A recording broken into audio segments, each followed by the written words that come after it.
Faire sa veille, anticiper, communiquer, évoluer, changer. Pas toujours simple dans notre quotidien professionnel RH. J'entends encore trop souvent, mais on n'a jamais fait comme ça. Cela m'a donné envie de nous aider et à voir notre métier RH différemment. Bienvenue donc dans On n'a jamais fait comme ça, le podcast de ceux et celles qui font avancer la profession ressources humaines, de ceux et celles qui nous proposent, à nous RH, des solutions pratiques et concrètes. Je suis Florent Le Tourneur, fondateur de We Feel Good, agence marque employeur et communication RH. Merci d'avance de votre fidélité. Si ça n'est pas encore fait, abonnez-vous pour ne pas rater les prochains épisodes. J'espère d'ailleurs que cet épisode ouvrira pour vous le champ des possibles et vous donnera envie de faire bouger les lignes RH dans votre entreprise. C'est parti et bonne écoute. Avant de démarrer, je suis fier d'accueillir un tout nouveau partenaire sur On n'a jamais fait comme ça. Lucas. Lucas, une entreprise qui propose des solutions autour de la gestion RH et des dépenses collaborateurs. Alors Lucas, je l'utilise quotidiennement depuis 8 ans. Et ce que j'apprécie surtout, c'est le soin qu'ils ont apporté au design et à l'ergonomie des interfaces pour les rendre très faciles d'utilisation et sans faire l'impasse sur la rigueur métier des logiciels RH. Mais Lucas, ce ne sont pas que des logiciels de gestion RH. C'est aussi une entreprise atypique, indépendante d'esprit et qui n'hésite pas à expérimenter des pratiques managériales hors du commun. Et c'est sans doute ça qui m'a plu. Défier les normes établies comme je tente de le faire chaque semaine avec vous, avec On n'a jamais fait comme ça. Pour les découvrir, c'est très simple, lucas.fr, Lucca. Hello à toutes et à tous et bienvenue pour ce nouvel épisode de On n'a jamais fait comme ça. Alors aujourd'hui, direction le Sentier à Paris. Je suis ravi d'être reçu par Christelle Vaugelade-Calipé, Chief People Officer de Benebono et de plus de 120 Belize. Un grand merci Christelle déjà pour ton invitation. Merci à toi et ravi de partager ce moment ensemble. Bon, on va échanger effectivement sur ton métier. Ton métier de Chief People Officer, ton parcours, mais ton métier, ce que t'en retiens. Avant toute chose, rapide présentation de Benebono, tu as le droit de me corriger. Donc, c'est une entreprise qui a été créée en avril 2020, juste au moment post-Covid, on va dire, juste au moment des événements un petit peu pas fun qu'on a tous vécu, par deux hommes, une femme, Grégoire, Sven et Claire. C'est ça. Et Benebono permet aux agriculteurs français, aux fabricants engagés aussi, de vendre, de commercialiser leurs bons produits qui sont aujourd'hui malheureusement refusés par les circuits traditionnels pour des raisons esthétiques ou absurdes. Exactement, c'est parfait, c'est bon, t'es prêt, tu peux venir vendre et pitcher. Benebono. C'est ça. Mais t'es aussi, alors ça c'est important, ce sont tes engagements, tu en parles effectivement régulièrement via tes posts LinkedIn. T'es aussi la fondatrice d'une association, je crois. C'est un collectif. Un collectif qui s'appelle Idea Pact. Donc un collectif, une communauté pour s'entraider et agir au service de l'inclusion, de la diversité, de l'équité, de l'accessibilité. Deux véritables sujets effectivement dans notre société française et même dans le monde aujourd'hui pour être très clair. Mais toi déjà il y a pas mal de choses à faire déjà dans notre pays je pense. Ouais, et puis dans notre écosystème de French Tech et de start-up. Oui, je veux bien croire. Où il y a beaucoup effectivement de jeunes hommes et femmes sortant d'HEC qui créent des entreprises et ça fait un peu voilà, j'ai rien contre les hommes et les femmes de HEC, mais c'est effectivement un peu cliché. On a des personnes très brillantes. Je crois que la stat, c'est 8 entrepreneurs aujourd'hui qui ont fondé une start-up sur 10 viennent des top schools. Si tu fais le classement des top 10, tu en as 8 sur 10. Et en fait, ça veut dire que y a très peu de possibilités, de portes ouvertes pour tous les autres qui sont aussi talentueux mais qui n'ont pas les mêmes opportunités. Et ça, c'est un vrai sujet.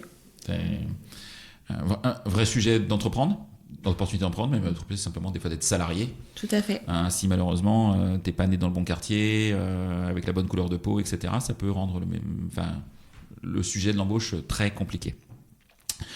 Alors, Christelle, avant de nous parler de Benebono et de tes missions, etc., est-ce que tu peux nous raconter un peu ton parcours, ton histoire, ce que tu as fait et comment tu as abouti à rejoindre Benebono ? Ouais.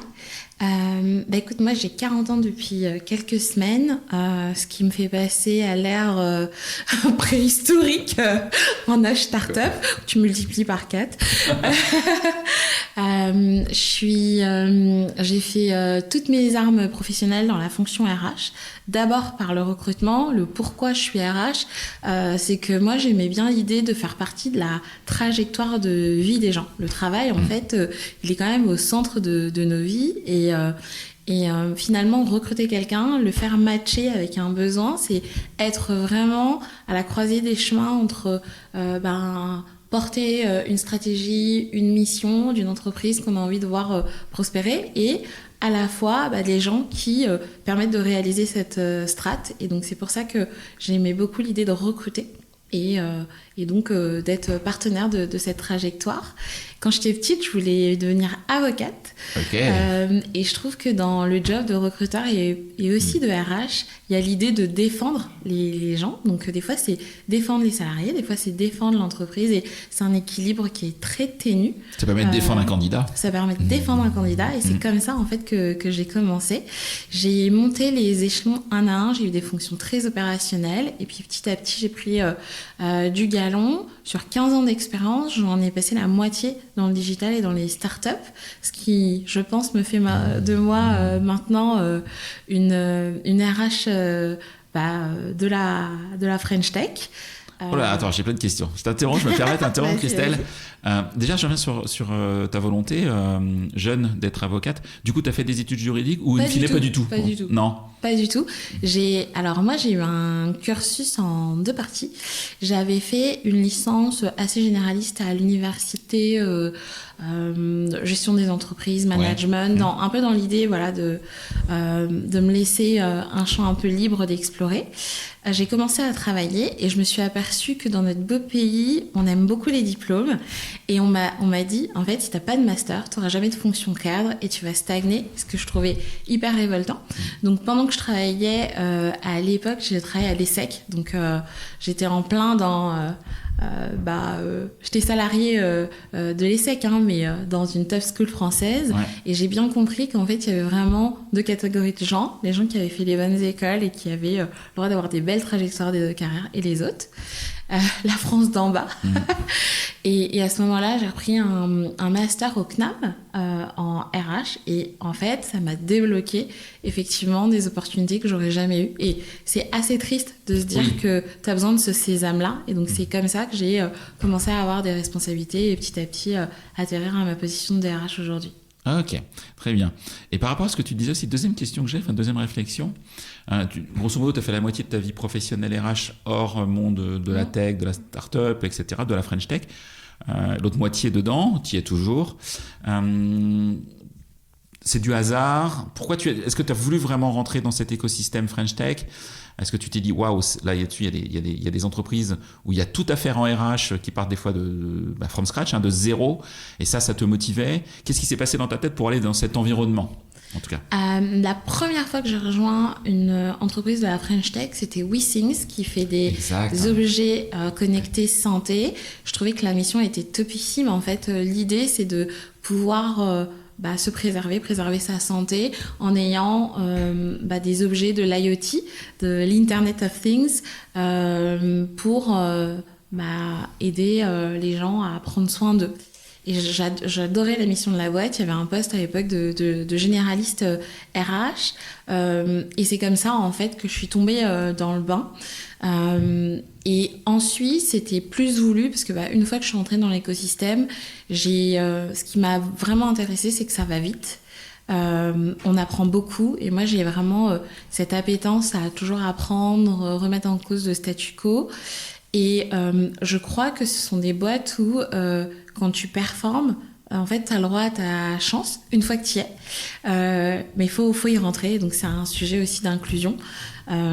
Et après, par contre, c'était volontaire. Et aujourd'hui, mon choix chez Benebono, il est complètement pensé, rationalisé. Et je suis au bon endroit, mais pas du tout par hasard. Ok, alors cette rencontre, elle s'est passée comment ? À l'époque, en fait, moi, j'étais enceinte jusqu'au coup de 8 mois.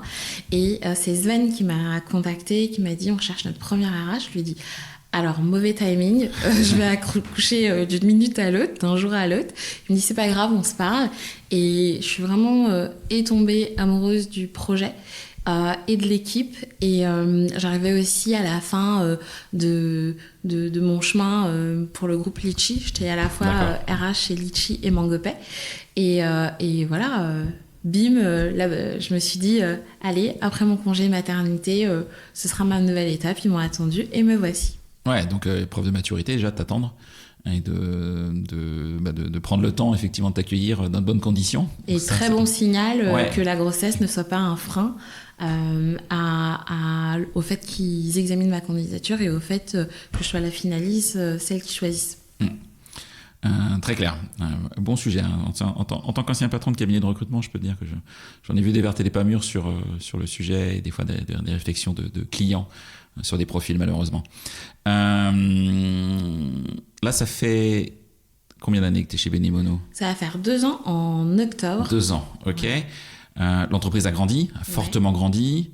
La marque devient une marque connue, en tout cas une notoriété qui grandit fort. Ça c'est top. Et là, j'ai envie de venir sur tes fonctions. Alors, c'est quoi être Chief People Officer de Benimono ? Excellente question. Je crois que dans l'écosystème, nous, on a une petite particularité, c'est qu'on est une start-up, mais on est aussi une bonne PME industrielle. On a des entrepôts, on a un produit physique, on est une entreprise logistique. Et donc, ça veut dire que nous, dans notre population, on va avoir concrètement des magasiniers qui vont préparer des commandes dans un entrepôt. Et on va avoir les fonctions plus traditionnelles qu'on retrouve au marketing, au growth, à la tech. Et donc, Benimono, déjà, c'est l'articulation de ces deux populations et de cette diversité de métiers-là. Moi, aujourd'hui, si je devais définir ce que je dirais, j'ai l'impression que le rôle de la RH, c'est vraiment... d'être... comment dire ça ? Je réfléchis pour trouver une belle image. J'ai presque envie de dire que mon rôle aujourd'hui, c'est de faire en sorte qu'il n'y ait aucun grain de sable dans les rouages de l'entreprise pour que tout roule. Et des fois, je mets de l'huile pour que ça tourne plus vite. Et du coup, il y a un peu ce rôle aussi peut-être de médecin, d'être au chevet d'une entreprise, de diagnostiquer potentiellement les dysfonctionnements qu'il pourrait y avoir, d'avoir des traitements préventifs et des fois de faire du curatif. Mais ce qui est vraiment capital dans la fonction RH, en tout cas à mon sens aujourd'hui, c'est faire un travail qui est parfois invisible pour que en fait, l'entreprise performe de manière visible. Ok, voilà. D'accord. Tu as une équipe ? Oui, aujourd'hui, on est 3, bientôt 5. C'est une équipe que tu as construite, que tu as recrutée ? J'ai eu de la chance de construire mon équipe. C'était en fait un job de création de postes, donc idéal pour travailler avec des personnes qui nous ressemblent, mais pas que. Et en fait, qui nous rejoignent aussi dans cette idée de construire les briques de la fonction. Donc c'est top. Ok, alors si une personne nous écoute, qu'elle a envie de te rejoindre, pour rejoindre ton équipe RH, Christelle, c'est quoi tes critères de recrutement pour rejoindre ta team ? Alors moi, en fait... Sur quoi tu vas zoomer ?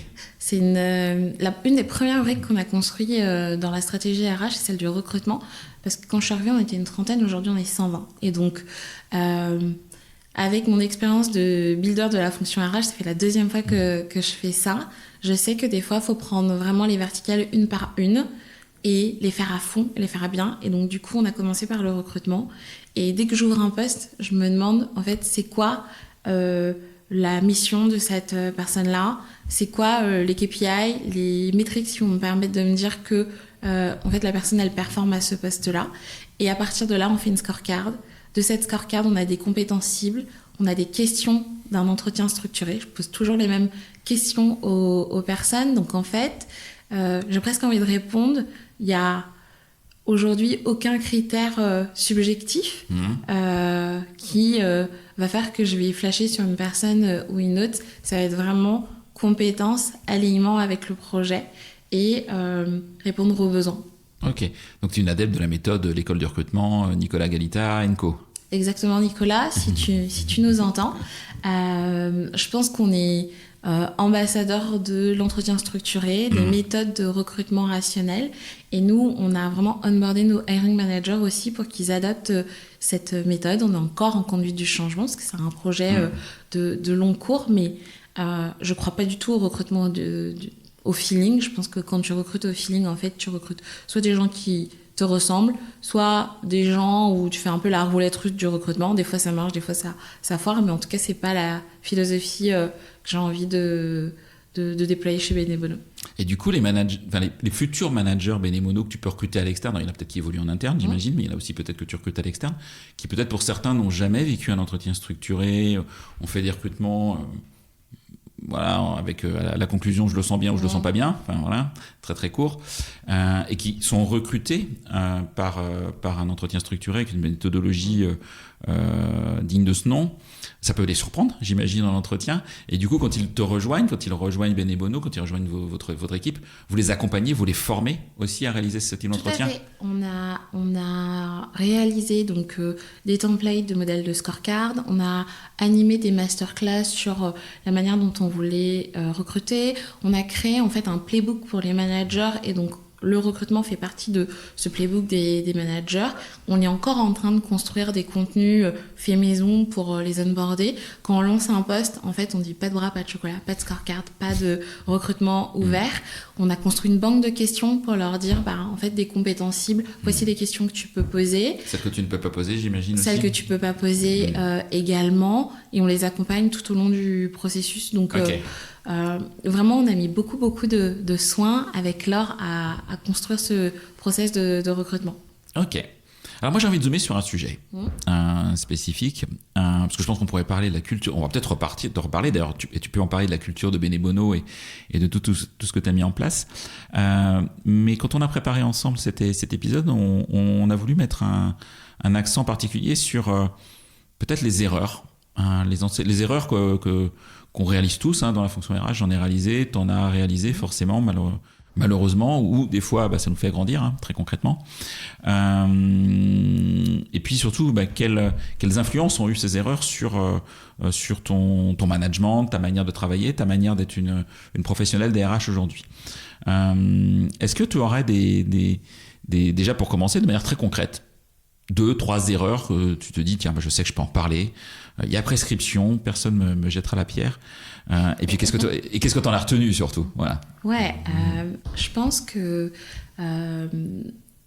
j'ai fait plein d'erreurs et j'en ai tiré vraiment des tas d'enseignements. Je continue à en faire. Je crois vraiment à la vertu des erreurs. Quand je prends un peu de pas de recul pour répondre à tes questions, je me dis, c'est quoi mes objectifs actuels ? C'est de créer la fonction RH, permettre à la bonne personne d'être au bon endroit pour sauver encore plus de tonnes de bons produits du gaspillage pour Benebono. Et en termes d'objectifs, c'est faire le build et la structure, être un enabler du business et automatiser. Ok ? Maintenant, il y a comment je le fais.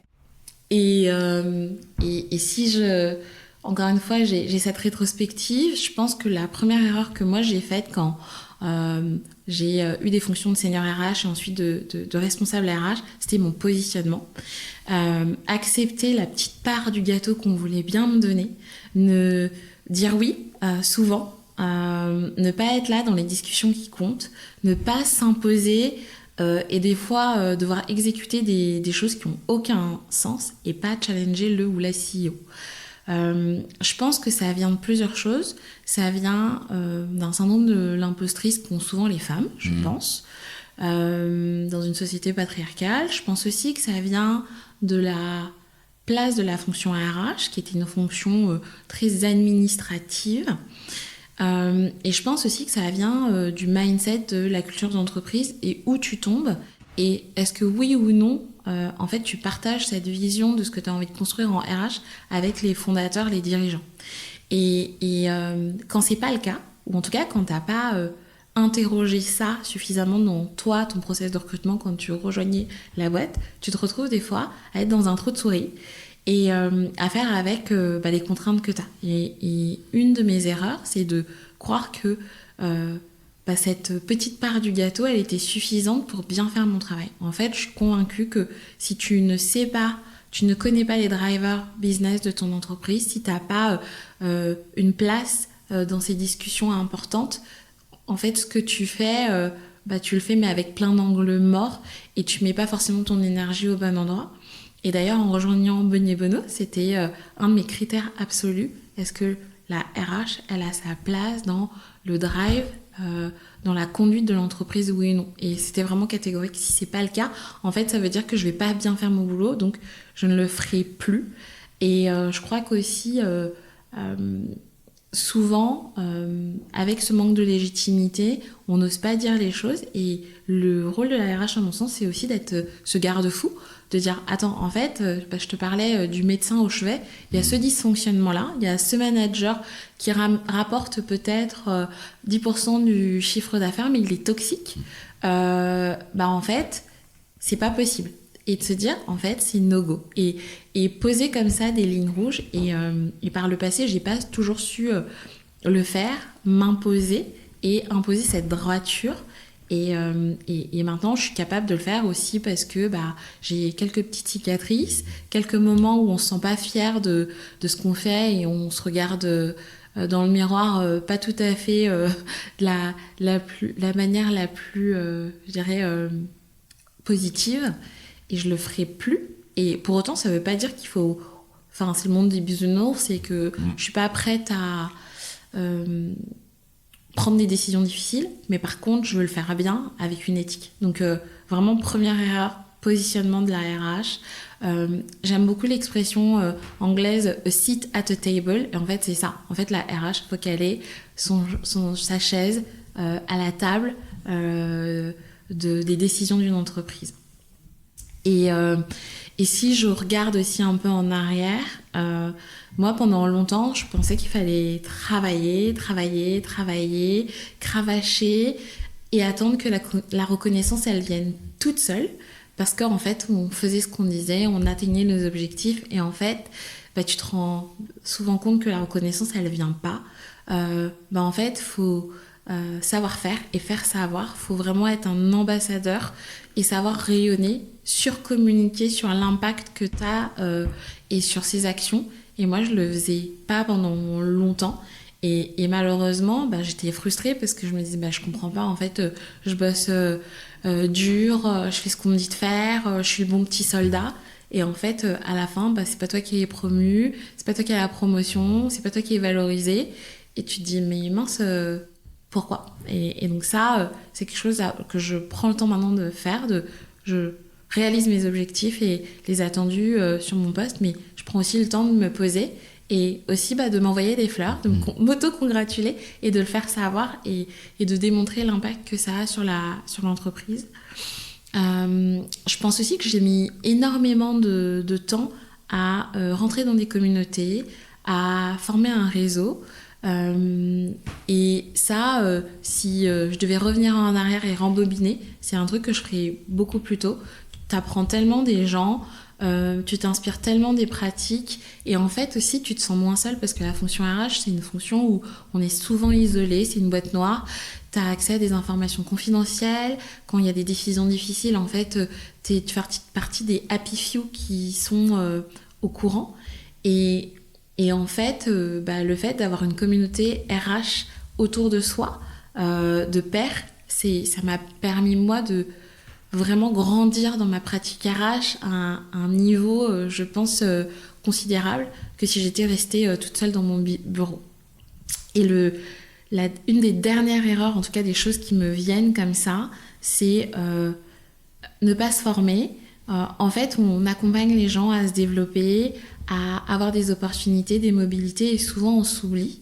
Moi, dans ma fonction RH, j'ai souvent pensé aux autres en me disant, en fait, je forme au management, mais moi aussi j'étais manager, et en fait, je m'exclus en fait des choses que je déploie, et je pense que c'est une erreur. Les RH sont aussi des salariés comme les autres. On a aussi besoin de grandir, de prendre le temps et d'avoir les moyens en fait de performer, et ça passe par se former, se faire mentorer, se faire accompagner et pas être la 5e roue du carrosse. Et en fait, si, j'ai un dernier enseignement, c'est trouver sa voie, savoir dire les choses, savoir se positionner. Et ça passe aussi par, je pense, la connaissance de soi-même et de ses drivers. Aujourd'hui, je sais exactement le type d'entreprise qui me correspond. Je sais exactement la culture RH, en tout cas la stratégie RH, la philosophie RH que j'ai envie de déployer. Et ça, c'est des questions que j'aurais bien aimé me poser plus tôt. En fait, ça m'aurait bien aiguillé pour atterrir au bon endroit. Voilà. Ok, hyper complet. J'ai noté plein de choses. J'ai envie de revenir sur un certain nombre de points, en tout cas des 5 points que tu as cités. Déjà, la place de la fonction RH, qui était le premier point que tu as abordé. J'en parle de temps en temps sur ce podcast où ça m'arrive encore de croiser chez des prospects, chez des clients, dans mes réseaux RH, des RH, voire des DRH, directeurs, directrices des ressources humaines, qui sont rattachés à un DAF, à une DAF, qui elle-même ou lui-même est rattaché au CODIR COMEX. J'ai beaucoup de mal avec ça, moi perso, parce que je n'ai rien contre les DAF en soi, mais je considère que c'est pas le même métier et qu'on regarde l'angle RH juste par le scope, quelque part du coût de la fonction, de la paye, etc., qui fait partie du métier et qui est une partie, majeure du job. Si on paye pas les gens, on peut mettre tout ce qu'on veut en place en développement RH, on va avoir un problème. Donc, néanmoins, et je le vois effectivement dans des fois des DRH qui ont ce rôle, cette fonction, ce titre sur LinkedIn, sur leur carte de visite, mais qui en fait ne décident pas, n'ont pas le vrai pouvoir de décision. Comment est-ce qu'on pourrait, je sais pas, est-ce que tu partages ce point de vue et quels seraient tes tips, qu'est-ce que tu pourrais conseiller à des personnes qui nous écoutent, qui sont dans cette situation-là et qui, alors ils peuvent changer de boîte, ça, on peut faire très clair, ils peuvent aller sur ce terrain de jeu, mais il n'y a pas que ça. Et s'ils veulent rester dans leur boîte, qui peut être au demeurant très, très sympa, avec une bonne culture, comment faire pour faire prendre conscience à son CODIR, COMEX, à sa direction générale, que la place de la DRH, elle doit être aux côtés du DAF et pas en dessous du DAF? Je vais te faire une réponse normande. Je suis majoritairement d'accord avec toi, mais pas que. Ah, intéressant. Je prends. Je pense en effet que, on en parlait tout à l'heure, la place de la RH doit être à l'égal en fait des autres fonctions pour driver la boîte, et ça 100% aligné avec toi. Je pense qu'en fait il y a une méconnaissance du métier RH, et donc des fois ça peut être une stratégie d'être un peu le cheval de Troie, de rentrer dans l'entreprise parce qu'on a senti qu'il y avait aussi une capacité à se remettre en question, à changer les choses, et que c'était pas immuable, et potentiellement se faire rattacher au CFO. Et en étant on the job, en fait, de développer par exemple une collaboration étroite avec le CEO sur les sujets RH. Et en fait, des fois comme ça, ton dirigeant il se rend compte que c'est plus pertinent, que en fait t'as l'approche coût, et en effet la masse salariale c'est généralement le premier coût d'une entreprise, c'est l'investissement le plus important d'une entreprise, mais pas que. Et donc des fois ça peut être aussi intéressant de se dire ok, je prends le job et je vais faire tout ce travail de réseautage interne et je vais semer mes petites graines, et en fait à un moment donné, ça deviendra presque lunaire, ce rattachement, en tout cas plus pertinent. Et c'est à ce moment-là où j'ai prouvé ma légitimité, j'ai prouvé aussi ma capacité que je vais dire, non mais en fait, qu'est-ce qu'on fait en termes d'orgas ? Il faut être accroché, parce que ça ne marche pas toujours. Donc, c'est pas une solution magique. Il faut avoir du drive et du leadership et une excellente intelligence émotionnelle pour conduire ça. Mais je crois que des fois, ça peut marcher. Donc, complètement acquise à la cause de... en fait, on ne demanderait jamais à un CTO d'être rattaché au CFO, par exemple, parce que ça fait aucun sens. Et en fait, c'est des expertises différentes, et je vois pas pourquoi la RH devrait en faire autrement. Mais quand les gens ne savent pas, en fait, c'est quoi la RH, ils ne connaissent pas le métier, ça peut être aussi une façon de rentrer dans le système et ensuite de le hacker. Ok, mais ce qui touche d'ailleurs au deuxième sujet que tu abordes, qui est la valorisation des résultats. De se dire, ok, voilà moi ce que je fais, sans claquer des bretelles, mais dire concrètement, voilà les résultats, voilà ce que j'amène comme contribution à l'entreprise. Ouais. Et d'oser le faire, quoi. D'oser le faire. Et moi, j'ai un hack maintenant que j'ai encore une fois aussi subi le fait de ne pas avoir cette légitimité, de ne pas être bien positionnée. C'est que quand je prends un job, peu importe le rattachement finalement, quand je vais avoir ma promesse d'embauche, c'est d'avoir mon contrat de collaboration que j'ai écrit. J'ai un petit Notion où j'ai écrit comment je travaille, en cas de divergence, comment on va statuer, prendre une décision. C'est quoi le positionnement que je vais avoir, en quoi je crois. Et j'ai listé un certain nombre de choses. Et en fait, j'ai reçu ma promesse d'embauche et en fait, je discute avec le CEO en fait, c'est ça la RH. Et est-ce qu'on est d'accord? Est-ce qu'on peut se serrer la main c'est comme ça qu'on va travailler? Donc, ok, je suis rattachée au CFO, certes, mais est-ce que tu crois dans ce truc-là? Et ça peut être un bon hack pour justement être sûr qu'on aura cette position-là. Et très vite, tu le sais, tu vois où t'atterris par les réponses que t'as. Et si ça le fait pas, en fait, faut prendre ses jambes à son cou et des fois, en fait, faut partir, faut pas y aller. Ça peut arriver, hein, de toute façon. Ça fait juste partie de la vie. Mais aussi. Quand on voit qu'il y a matière à travailler, là, ça vaut le coup de tenter. Voilà. De se donner la chance d'aller, de bousculer les lignes de la boîte et de faire prendre conscience qu'on peut faire différemment, en tout cas. Ok. T'as parlé de réseau. Tu fais partie de réseau, toi? Alors t'as créé le tien? Oui. Tu peux en parler d'ailleurs, parce que j'en ai parlé, mais alors très brièvement. Hein. On a le collectif ID Pact. Pourquoi on l'a fait? Parce qu'on est dans la plupart des startups en France aujourd'hui, on est une fabrique de clones. On a les mêmes profils qui ont fait les mêmes écoles. Et d'ailleurs, c'est le jeu des chaises musicales dans les startups.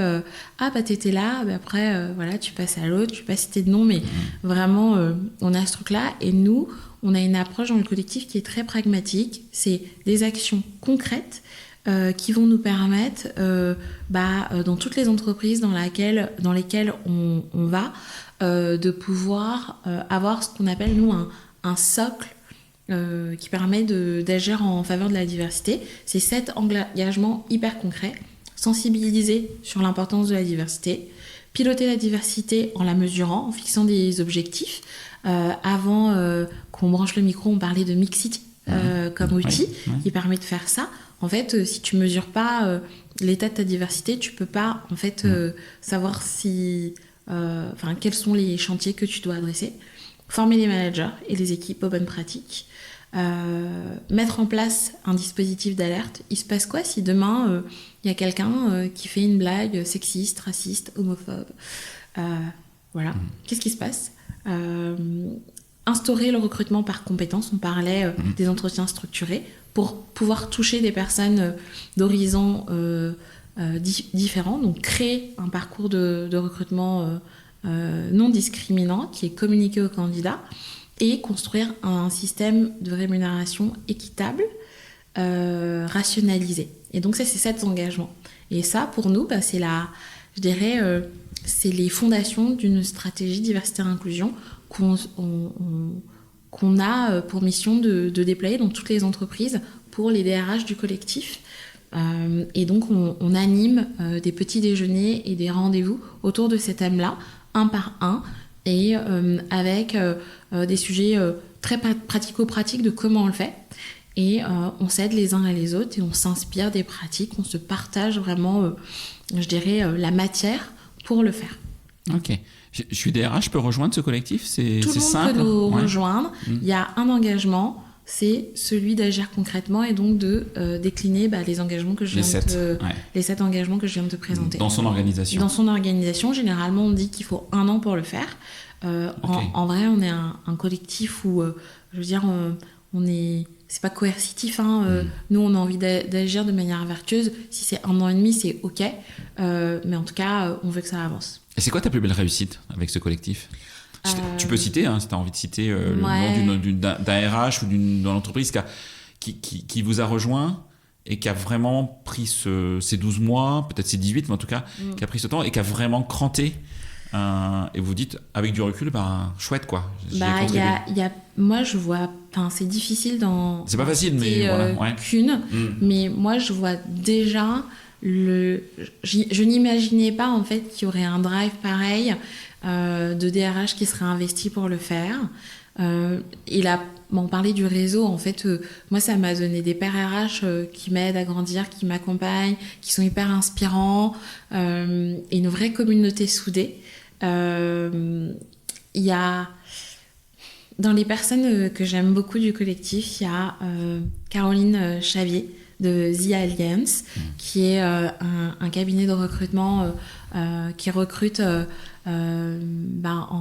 avec les enjeux de la diversité et de l'inclusion. Elle fait un travail extraordinaire.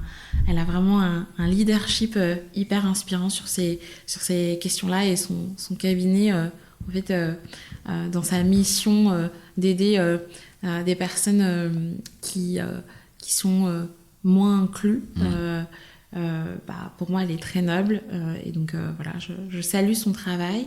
Il y a des belles entreprises comme Phoenix aussi qui œuvrent énormément sur ces sujets-là, qui ont fait beaucoup. On a Marion, qui est la CEO de l'école du recrutement, qui est une de nos alliées, et tout ce qu'elle fait autour du recrutement. Que je vais interviewer dans une dizaine de jours. Génial. Je trouve qu'elle est hyper inspirante. Je réfléchis en même temps. Il y a Pierre qui était chez Youno, Pierre Monclos, qui a fait beaucoup aussi autour de ces sujets-là, et qui a été un des gros contributeurs au début du collectif et à la fondation du collectif. Il y en a plein d'autres. Voilà. Ok. Donc tu as parlé réseau, donc là on a parlé du collectif sur lequel que tu as créé très concrètement. Est-ce que tu fais partie d'autres réseaux? Tu peux les citer si tu le souhaites. Et quels conseils tu donnerais à des RH qui aujourd'hui font partie peut-être d'aucun réseau, qui sont un peu isolés, pour oser sortir, oser à la rencontre d'eux? Ouais, moi je fais partie de réseaux RH qui ont des groupes Slack. Précédemment, quand j'étais chez Litchi Mangopay, j'avais rejoint le réseau de Franche Digital. Donc, si sa start-up est affiliée à France Digital, en fait, ça peut être un très bon moyen de commencer par là. Ils organisent pas mal d'événements, notamment pour les C-level. Je fais partie aussi des réseaux de HR Weekend, qui est une communauté de RH. Également un vent nouveau, qui est une autre communauté RH. Et sur les sujets, également la communauté de Jessica Jeziri, qui a fondé Blue Maze People maintenant. Humanizer, donc c'est une communauté plutôt de DRH. J'y participe pas assez, mais je fais aussi partie de la communauté Impact at Work sur tous ces sujets d'impact, et par le business de Benny Bono, et par ma mission dans le collectif ID. Voilà. Ok, c'est vraiment très très riche. Quel message tu passerais à des RH qui aujourd'hui font partie d'aucun réseau, ou pas sortir, ou... Et puis il y a les réseaux, puis il y a aussi peut-être tout simplement d'aller à des petits déjeuners, à des events. Voilà, on parlait des événements de l'école du recrutement, on parlait du festival RH, on était en off, mais du festival RH qui va se dérouler au mois d'octobre, ou qui s'est déroulé au mois d'octobre, parce que je sais pas trop quand dans un mois, c'est dans voilà, au moment où on enregistre en tout cas. Ouais. On peut aussi s'enrichir en fait via tous ces événements-là, d'ailleurs qui fait le lien aussi avec le sujet de la formation, de sa propre formation, parce que la formation c'est pas juste des cours, c'est aussi s'ouvrir, et on peut se former de plein de manières aujourd'hui. Voilà, ça t'arrive de rencontrer des RH qui voilà, et qu'est-ce que tu leur dis? Alors moi maintenant dans ma pratique, c'est un rituel que je fais tout le temps. Je fais souvent des lunch and learn. D'ailleurs le dernier que j'ai fait, c'est avec une RH que j'adore, qui est géniale, qui s'appelle Marie Krebs, et on a parlé de la méthodologie People as a Product, comment en fait on va emprunter des méthodologies produits tech pour l'efficience RH, pour l'optimisation de la stratégie RH. C'était il y a une dizaine de jours. On a passé 2-3 heures autour de nos sujets. Et en fait, pour se créer le réseau, déjà, il y a nos collègues, nos anciens collègues RH qui travaillent dans des entreprises différentes. On peut leur... À chaque fois que moi, en fait, j'ai un nouveau projet, je fais quelque chose, je benchmark. Tout le temps. Okay. C'est-à-dire que tu me dis, Christelle, est-ce que, je sais pas, tu peux travailler sur la formation des managers ? Je vais déjà regarder tous les RH que je connais et je vais en contacter quelques-uns pour voir ce qui se fait sur la formation des managers. D'ailleurs, ce matin, j'étais à un club RH où il y avait Mathieu Birac, le DRH de Doctolib, sur la stratégie formation d'une grosse scale-up. Et ça va m'inspirer pour la stratégie formation de Benebono. Et après, c'est tout simple, tu vas sur LinkedIn, tu contactes un pair qui a une fonction similaire dans une boîte qui te ressemble ou pas, en fonction de tes enjeux. Et tu dis, est-ce que tu as 30 minutes pour moi ? J'ai telle problématique. Je sais que tu l'as déjà fait. Et je crois qu'en fait, en fonction RH, il ne faut pas qu'on réinvente l'eau tiède. Et on peut vraiment s'aider de bonnes pratiques. Et voilà. Et moi, je le fais tout le temps. Mais vraiment, ça fait partie de mes rituels de travail, de ma façon de travailler. Là, on va déménager d'entrepôt et on va avoir un entrepôt en température contrôlée. Donc, on va avoir une partie de la chaîne de production qui va être dans le froid. Et j'ai contacté des personnes sur LinkedIn, comme ça, et j'ai échangé avec Métro, notamment. Que tu connaissais pas plus que ça. Que je connaissais pas plus que ça. Ouais. Et donc, ça, je pense que c'est la première étape. Et en fait, souvent, on se dit, les gens, ils ont pas le temps. Et ça rayonne. Et de la même façon, quand les gens me connectent, je partage et je crois beaucoup à l'open source dans nos métiers RH parce qu'on n'a pas de secret industriel en fait à défendre farouchement.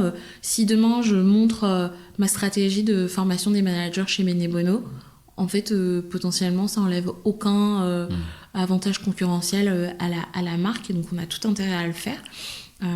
Et donc vraiment très régulièrement je pense que je dois passer peut-être 1 heure par semaine à échanger avec quelqu'un. Je fais des lunch and learn au moins 1 fois par mois. Et c'est donne et reçoit. Vraiment, c'est dans les 2 sens. Et tu as parlé rapidement de LinkedIn. Tu prends la parole sur LinkedIn ? Beaucoup depuis le début de l'année. Ouais, de manière régulière. On parle beaucoup de ce sujet, effectivement, de la prise de parole des RH sur les réseaux sociaux. On pense à LinkedIn parce que c'est un réseau social majeur professionnel, mais on peut le faire ailleurs. Ou au micro de podcast, par exemple, tout simplement. Il y a encore beaucoup de RH qui n'osent pas prendre la parole sur LinkedIn, de se dire de peur de dire des bêtises, de faire des erreurs, de passer pour des rigolos parce que j'ai eu 3 likes, j'ai rien à dire. Enfin bref, je te passe tout ce qu'on peut imaginer autour de tout ça. De la même manière, alors pourquoi ce changement ? Pourquoi depuis le début de l'année tu y vas plus ? Et quel conseil tu donnerais à un RH qui n'ose pas encore y aller ? Je pense que nos fonctions, ce sont des boîtes noires. Où en fait la plupart des décisions elles se font avec des portes fermées. Moi ce que je constate c'est qu'il y a une grosse méconnaissance des enjeux des RH et que ce sont d'autres personnes qui racontent notre métier. Et je crois aussi qu'on intervient dans des moments qui sont difficiles parce que en fait on est, ce que je te disais, c'est le médecin au chevet de l'entreprise qui parfois va pas bien, dysfonctionne. Et par contre, quand l'entreprise fonctionne et que c'est du positif, en fait, on laisse les managers en frontline et ce qui donne des clichés RH très négatifs sur notre fonction.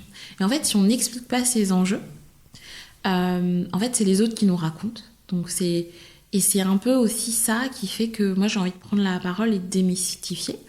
Je crois qu'on peut être un excellent professionnel RH et sans se prendre au sérieux. En tout cas, moi, c'est ce que j'essaye d'incarner et sortir de ce côté austère. Alors, évidemment, si tu travailles pour une entreprise de pompes funèbres, c'est un peu moins facile de l'incarner, mais je pense que les candidats potentiels, les gens qui sont intéressés par les entreprises, elles veulent du vrai.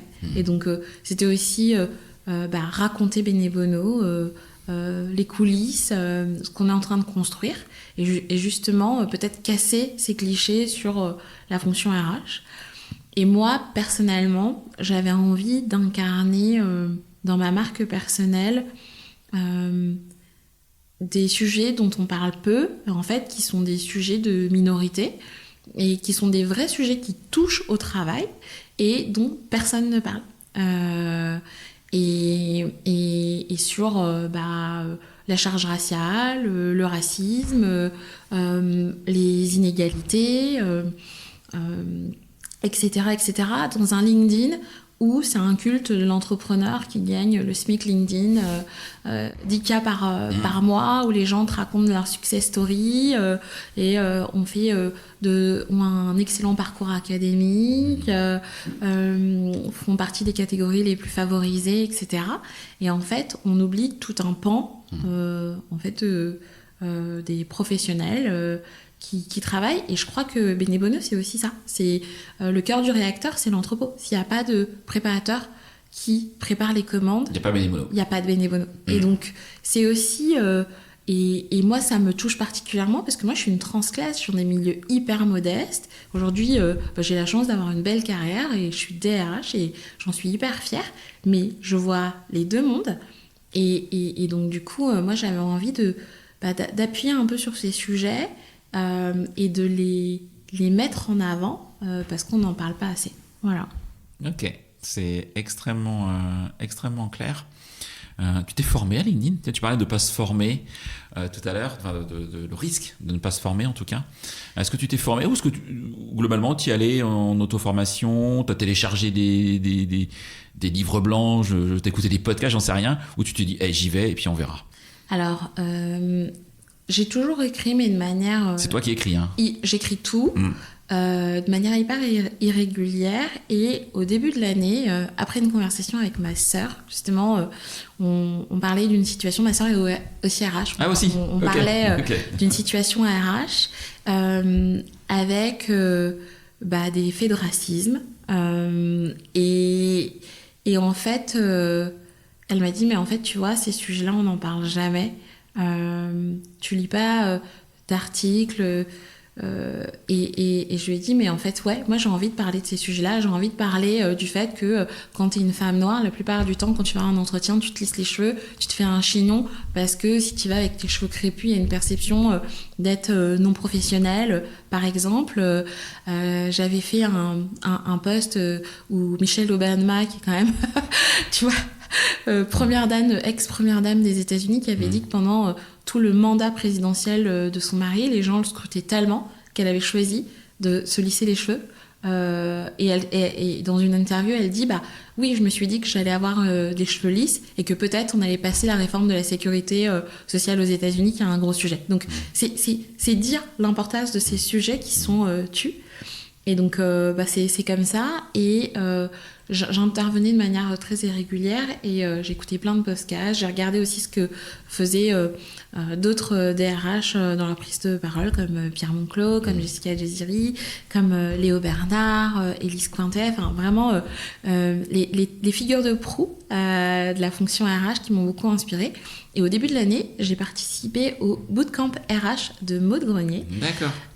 Et ça a été un vrai accélérateur. Et là, oui, du coup, j'ai un peu appris le hard skills de prendre la parole sur quel sujet, comment construire sa marque personnelle, sa stratégie de contenu. Et donc, ça a été le coup d'accélérateur dont j'avais besoin pour vraiment prendre la parole et avoir une prise de parole qui soit plus rationalisée. Voilà. Ok, c'est extrêmement concret. C'est vraiment très très chouette. Le temps tourne, Christelle, je pense que je pourrais rester encore longtemps avec toi. C'est passionnant. Est-ce qu'il y a une...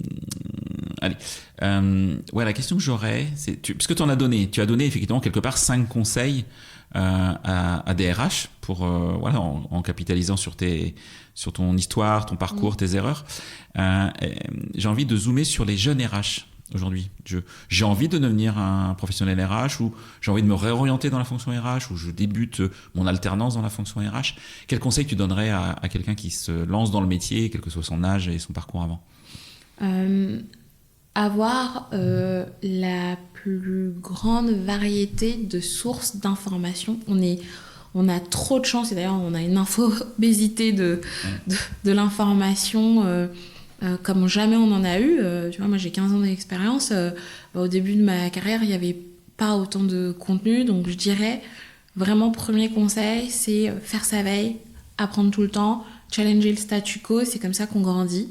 Et même maintenant, moi en fait je challenge mes pratiques tout le temps. Se rapprocher de personnes dont c'est le métier, comprendre les challenges, ne pas rester seul. Vraiment, ce réseau, s'appuyer sur ce réseau, il est hyper important. Et écouter sa petite voix à l'intérieur, qui est parfois tue parce qu'on est junior, parce qu'on manque de légitimité, parce qu'on se range à des avis de leadership. Et donc, corser ce jeu-là. Et le dernier conseil, et pas des moindres, c'est comprendre les drivers d'une entreprise, comment elle marche. C'est des sujets qui sont très peu abordés dans les formations théoriques. C'est quoi en fait un PNL ? Qu'est-ce qui fait gagner de l'argent à l'entreprise ? Sur une entreprise digitale, en fait, c'est quoi la stratégie de vente, le funnel d'un produit digital, être à côté des équipes. Vraiment, des fois, c'est des choses qui sont très simples, mais faire des vies ma vie avec tous les gens de son entreprise pour comprendre quels sont leurs enjeux, comprendre les métiers, les enjeux comme le sien. Ça, je pense que c'est quelque chose qui n'est pas assez fait et qui est game changer. Ok. Merci pour ces conseils. Est-ce qu'il y a une question que je t'ai pas posée que tu aurais aimé que je te pose ? Un sujet que j'ai pas abordé, Christelle ? N'hésite pas, vas-y. Alors, quand tu m'avais écrit, tu m'avais dit est-ce qu'il y a une anecdote pro que tu n'as jamais racontée ? Oui, c'était ma question d'après, mais vas-y maintenant. Ouais. Alors, moi, quand j'ai commencé à travailler avec Benebono, c'était juste après mon retour de congé maternité. D'ailleurs, je déteste ce mot. C'est vraiment pas une promenade de santé, c'est pas un congé, c'est une pause maternité, bref. Et ben j'étais dans les locaux de Benebono et souvent avec Laure qui est dans mon équipe, on faisait des réunions pendant que je tirais mon lait. Et pourquoi je te raconte cette anecdote, c'est que je trouve que l'équilibre vie privée, vie professionnelle dont on parle souvent, il est tellement difficile au retour en fait de maternité. Et il faut pouvoir créer des possibles aussi pour les femmes, pour cette fonction RH qui est féminisée. Et il y avait des petits signaux qui me faisaient penser que Benebono, elle épousait vraiment ces valeurs d'inclusion. Laure, je lui disais, j'ai besoin de tirer mon lait, est-ce que c'est OK ? Et vraiment... il n'y avait aucun problème, c'était smooth. Claire, avant que j'arrive dans les locaux, s'est assurée que j'ai un endroit isolé pour que je puisse tirer mon lait, conserver mon lait. Et c'est des petits faisceaux d'indices qui te fait dire que tu vas être bien. Et voilà, donc je raconte cette petite anecdote-là parce que et c'est la salle qui est au sous-sol des bureaux de Benebono, il y a un cinéma. Donc en fait, ma salle d'allaitement, c'était le cinéma en sous-sol des locaux. Ok. Alors tu m'as cité des noms de personnes, pour certaines que j'ai déjà invitées sur ce podcast, d'autres pas du tout, même certaines que je connais pas, pour être très honnête. Est-ce qu'il y a des personnes, 2-3 personnes que tu me conseillerais de rencontrer, qui naviguent autour de la fonction RH ? Ouais. Tout à l'heure on parlait de Marie Krebs, qu'on n'entend pas assez à mon goût, et j'adorerais l'écouter sur ce People as a Product, sur ses méthodologies et ce que ça change pour les RH. Je trouve aussi en DRH inspirante, on parlait de l'anti-gaspi, et le cousin finalement de Benebono, c'est Phoenix, qui valorise aussi des produits qui seraient perdus.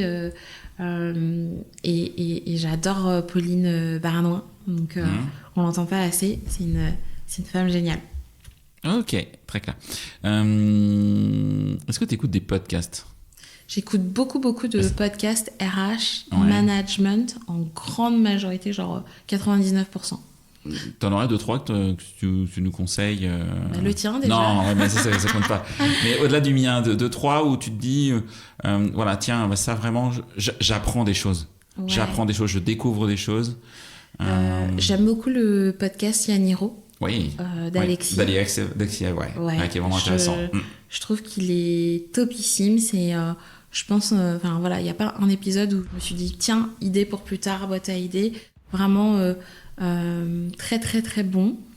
Je te rejoins. Vraiment, je pense que celui-ci, il fait partie des top 3 des podcasts à écouter. Et moi, j'aime aussi d'autres ressources. Oui. Tout à l'heure, on parlait de ces engagements-là et de podcasts. J'aime beaucoup le podcast Kif Taras, qui aborde ces sujets en fait de racisme, de stéréotypes, de préjugés. Ça, c'est, je pense, un must-have aussi pour s'éduquer sur ces... Tu connais le nom du podcast ? Kif Taras. Kif Taras, tout simplement. Ok, d'accord, ok. Écoute, je le connais pas, mais je vais regarder. Voilà. Et un des derniers livres que j'ai lu que je trouvais puissant, c'est Le talent est une fiction. Je ne sais pas si tu connais ce livre. Non. Il est écrit par une chercheuse en neurosciences, si je ne dis pas de bêtises, qui s'appelle Sama Karaki et qui déconstruit le mythe de la méritocratie. Ok. Je mettrai de toute façon tous les liens que tu me donnes pour les gens qui nous écoutent, si vous voulez retrouver rapidement en tout cas toutes tes sources. C'est hyper important. Tu as donné plein de conseils. Si tu vas vers les autres, est-ce que si on a envie de venir vers toi, t'es open? On peut te contacter, LinkedIn, un mail, comment si je suis RH et que j'ai besoin d'échanger avec toi parce que t'es inspirante et j'ai envie de passer 30 minutes avec toi. Je suis open. Par contre, je reçois beaucoup de messages. Je veux bien croire, justement. Donc, je suis pas toujours à jour et j'ai pas toujours le temps de répondre à tout le monde, mais j'essaye de le faire. Et oui, je prends toujours le temps d'échanger pour un café RH. Donc, je suis accessible, il n'y a aucun souci. Ou l'autre option, c'est de rejoindre ton collectif. C'est ça. S'engager. Et là, on te croisera, c'est sûr. Ah, ça, c'est sûr.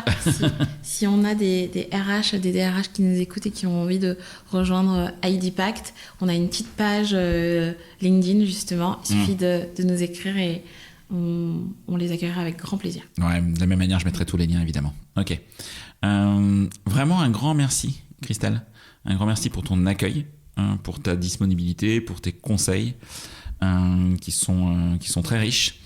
Je te souhaite le meilleur et je pense que dans 10 ans, quand on réécoutera cet épisode, on verra encore le chemin que tu vas faire ces 10 prochaines années dans la fonction RH qui vont être, à mon sens, hyper forts et hyper importants.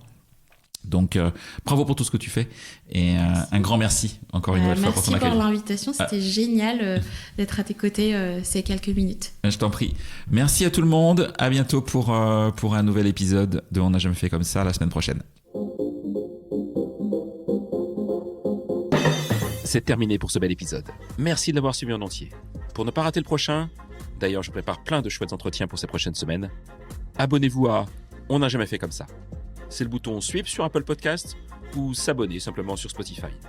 N'hésitez pas également à mettre 5 étoiles si vous avez apprécié ce podcast et à me contacter via LinkedIn pour tout commentaire ou toute suggestion d'invité. À bientôt!